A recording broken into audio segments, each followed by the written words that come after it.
The sight was absolutely surreal. A gleaming white BMW dangled from a towboat's crane, alarm blaring like a banshee. On the dock below, a woman in designer yoga pants was screaming at the top of her lungs, her voice slicing through the peaceful marina morning with such fury that even the seagulls scattered in panic. Neighbors spilled out of their waterfront homes, phones in hand, capturing what would soon become the most talked-about event in Riverside Cove's history. I stood at the edge of my property, coffee in hand, doing my best to hide the satisfaction on my face. After all, that dock space, my dock space, was the one she had been illegally using for months. Let me back up and explain how we got here. 3 years ago, I finally bought my dream boat. It wasn't a yacht or anything flashy, just a 24-foot cabin cruiser I named Second Chance. But to me, it was freedom. Along with the boat came one of the most prized assets in our neighborhood, a premium dock space at the Riverside Cove Marina. These spots were gold. 10-year wait lists, sky-high fees, and strict HOA rules that dictated everything from boat size to the color of your dock cleats. That's when I met Karen Pettin, though everyone just called her Karen. Fitting, really. She was the HOA vice president, a title she wore like a crown. Standing barely 5'2", she patrolled our community like a miniature dictator in designer athleisure. Her husband owned several car dealerships, which explained the rotating parade of luxury vehicles in their driveway. But her favorite? A pristine, Arctic white BMW 7 Series. The trouble began on a humid Tuesday morning in June. I arrived at the marina to find Karen's BMW parked directly in front of my dock, not in the designated lot, on the actual dock, completely blocking my boat. I approached calmly while she unloaded shopping bags. She glanced over her sunglasses, her expression somewhere between annoyance and boredom. When I asked her, politely, to move, she waved me off like I was a nuisance. "I'll just be a minute." That minute turned into 4 hours. And it didn't stop there. Week after week, I'd arrive to find her BMW blocking my access, sometimes entirely, other times so close I had to shimmy past just to board my own boat. Each encounter played out the same: polite request, dismissive excuse, and me left stranded. It was maddening.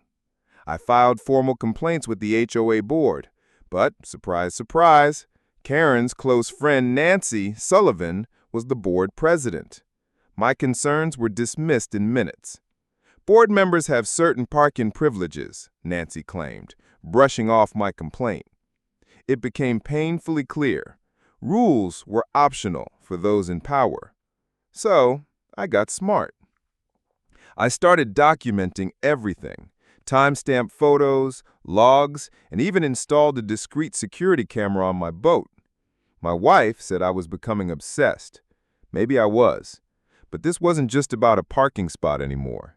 It was about principle. And then, things escalated. I started noticing little changes. Equipment moved around, dock lines mysteriously retied, and one morning, a fresh scratch along the port side of my boat. The footage was inconclusive, but the timing, very suspicious. That was the final straw. I dug deep into the HOA bylaws. Buried in Section 12.4.3, I struck gold. Any vehicle blocking dock access for more than 30 minutes without written authorization can be removed at the owner's expense. There were no exceptions, not even for board members. I waited for the right moment. It came on a perfect Saturday morning in August. I arrived early and found her BMW again blocking my dock. This time it had made contact with my boat.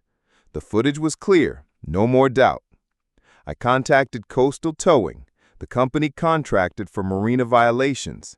I sent them everything: photos, logs, security footage. The dispatcher was stunned by the level of detail. The tow was scheduled for 8 a.m. By 7:45, word had spread. Dozens of neighbors had gathered, phones out, waiting. The towboat arrived like a diesel-powered knight in shining armor. The crew worked fast, strapping the BMW with surgical precision. Then Karen appeared, still in silk pajamas and house slippers. Her confusion quickly turned to outrage. She screamed, she threatened lawsuits, she tried to block the crew. She even hurled personal insults. But the towboat operators were pros. They didn't flinch. She looked around, desperate, and locked eyes with me. I just raised my coffee and gave her a polite nod. Then the crane roared to life. The BMW lifted from the dock, its alarm howling. Karen wept, screamed, begged, and called anyone who might help, her husband, her lawyer, board members, but no one came.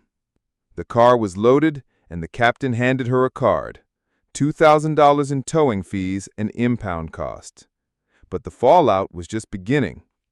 The footage of her car hitting my boat was shared with law enforcement and insurance. She was charged with property damage and vandalism. The HOA, under community pressure, called an emergency meeting and voted unanimously to remove her. Her legal trouble snowballed. Between my lawsuit, her failed countersuit, and mounting fines, Karen racked up over $40,000 in legal bills. Her husband banned her from the marina, and the judge sentenced her to 100 hours of community service and 2 years of probation. I'll never forget the look on her face in that courtroom. Shocked, defeated, unraveling. Justice doesn't always come quickly, but when it does, it's best served with a hot cup of coffee and a front row seat.